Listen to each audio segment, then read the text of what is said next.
மக்களின் உணர்வுக்கும் மாநில அரசின் உறுதிக்கும் மத்திய அரசு பணிந்து டங்ஸ்டன் சுரங்க ஏலத்தை ரத்து செய்துள்ளதாக முதலமைச்சர் மு க ஸ்டாலின் தெரிவித்தார். முதலமைச்சர் தனது எக்ஸ் தளத்தில் வெளியிட்டுள்ள பதிவில், சட்டப்பேரவையில் ஒருமனதாக தீர்மானம் நிறைவேற்றி தான் முதலமைச்சராக இருக்கும் வரை தன்னை மீறி டங்ஸ்டன் சுரங்கம் அமையாது என உறுதிபட தெரிவித்ததாக தெரிவித்துள்ளார். இனியும் மாநில அரசின் அனுமதி பெறாமல் எந்த ஒரு சுரங்க ஏல அறிக்கையும் மத்திய அரசு வெளியிடக்கூடாது என தெரிவித்துள்ளார். மேலும் மாநில உரிமைகளுக்கு எதிரான சட்டங்களுக்கு அதிமுகவும் துணை போகக்கூடாது என வலியுறுத்தியுள்ளார்.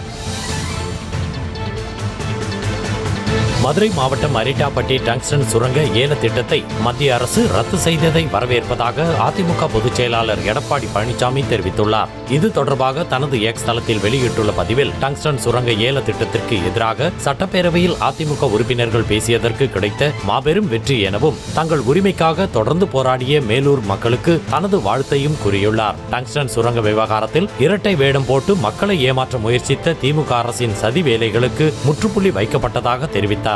இத்திட்டத்தை மத்திய அரசு ரத்து செய்ததன் மூலம் மக்கள் சக்தி வெற்றி பெற்றுள்ளதாக அவர் குறிப்பிட்டுள்ளார்.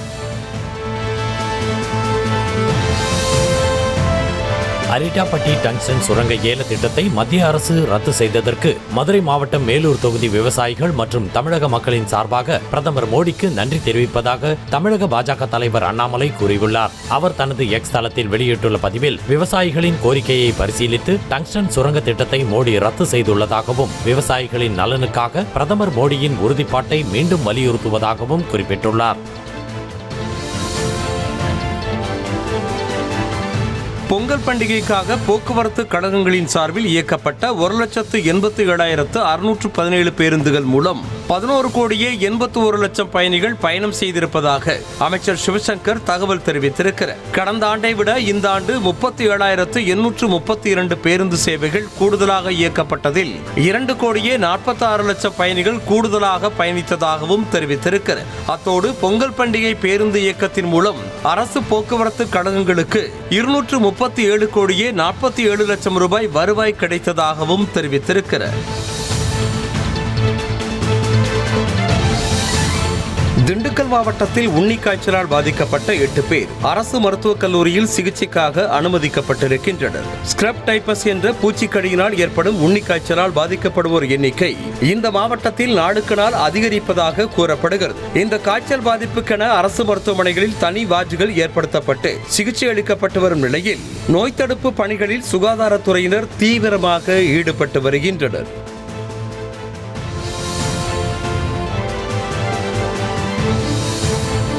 மதுரையில் ஓடும் தனியார் பேருந்தில் இருந்து குதித்து பெண் ஒருவர் தற்கொலை செய்து கொண்டது தொடர்பான சிசிடிவி காட்சி வெளியாக இருக்கிறது. மதுரை ஆரப்பாளையம் பேருந்து நிலையத்தில் இருந்து எழுமலைக்கு செல்லும் தனியார் பேருந்தில் பயணம் செய்த பெண் ஒருவர் நாகமடை புதுக்கோட்டை காமராஜர் பல்கலைக்கழக பாலத்தில் பேருந்து கடந்த போது பேருந்தில் இருந்து கீழே குதித்தார். இதில் தலை கை கால்களில் பலத்த காயம் ஏற்பட்டு சம்பவ இடத்திலேயே உயிரிழந்தார். போலீசாரின் முதற்கட்ட விசாரணையில் அவர் பொட்டநாயக்கன்பட்டியைச் சேர்ந்த தனமாயன் என்பவரின் மனைவி சரஸ்வதி என்பது தெரிய வந்தது.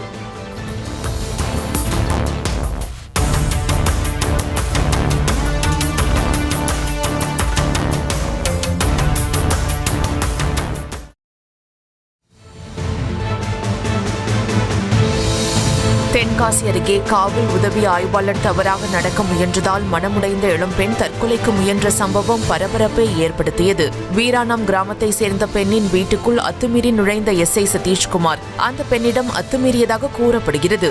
இது தொடர்பாக சதீஷ்குமார் பணியிடை நீக்கம் செய்யப்பட்டார். இந்த சூழலில் தனது மரணத்திற்கு காரணம் உதவி ஆய்வாளர்தான் என கடிதம் எழுதி வைத்துவிட்டு சின்ன கோவிலாங்குளத்தில் உள்ள உறவினர் வீட்டில் தூக்கிட்டு தற்கொலைக்கு முயன்றார்.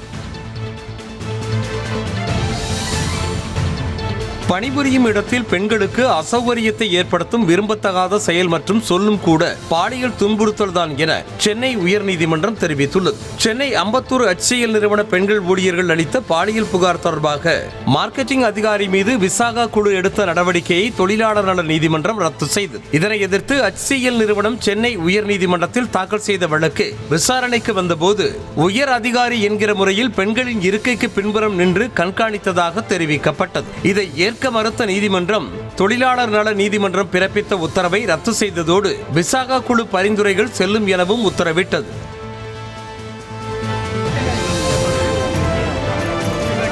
நாமக்கல் மாவட்டம் பள்ளிப்பாளையம் அருகே நகை திருடியதாக கூறி 2 இளைஞர்களை மின்கம்பத்தில் கட்டி வைத்து மக்கள் தாக்கியது தொடர்பான வீடியோ காட்சி வெளியாகி பரபரப்பை ஏற்படுத்தியிருக்கிறது.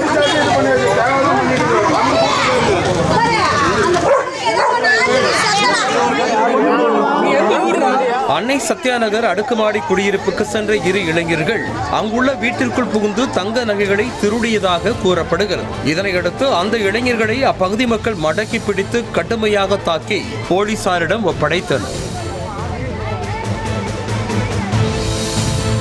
பெரம்பலூரில் பிரபல ஹோட்டலின் உள்ளே புகுந்து கத்தியை காட்டி மிரட்டி கல்லாவில் இருந்த 14,000 ரூபாய் பணத்தை பறித்து சென்ற 2 கைது செய்யப்பட்டனர். கல்பாடி பிரிவு பாதை பகுதியில் உள்ள தோசா இன்ஃபினிட்டி என்ற ஹோட்டலுக்கு கடந்த 20ஆம் தேதி சென்ற 2 கத்தியை காட்டி கடை ஊழியர்களை மிரட்டியுள்ளது. பின்னர் கல்லாவில் இருந்த 14,000 ரூபாய் ரொக்க பணத்தை எடுத்து சென்ற நிலையில் அதன் சிசிடிவி காட்சிகள் வெளியாகி இருந்தன. இதுகுறித்து அளிக்கப்பட்ட புகாரில் விளாமுத்தூரைச் சேர்ந்த ரமேஷ், பிரகாஷ் ஆகிய 2 போலீசார் கைது செய்து சிறையில் அடைத்தனர்.